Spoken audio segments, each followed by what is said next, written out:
आता देखील जे त्यांनी सांगितलेलं आहे ते पुढच्या भविष्यामध्ये आपल्या देशातल्या नागरिकांना कुठलीही अडचण येऊ नये म्हणून काटकसरीचं नियोजन करावं अशा प्रकारच्या सूचना दिलेल्या आहेत. त्या स्वागतार्ह आहात. खरं म्हणजे त्या सूचनांचा आपण अंमल केला पाहिजे, अंमलबजावणी केली पाहिजे. प्रत्येकाने ते आत्मसात केलं पाहिजे.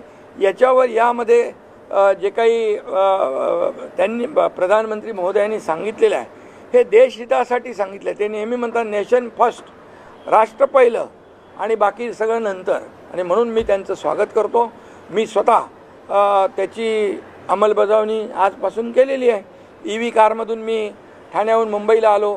माझ्या ताफ्यामधल्या ज्या अत्यावश्यक ज्या गाड्या आहेत सुरक्षेच्या दृष्टीने किंबहुना आरोग्याच्या दृष्टीने तेवढंच गाड्या ताफ्यामध्ये ठेवून इतर ज्या काही गाड्या कमी करण्याच्या देखील मी सूचना दिलेल्या आहेत.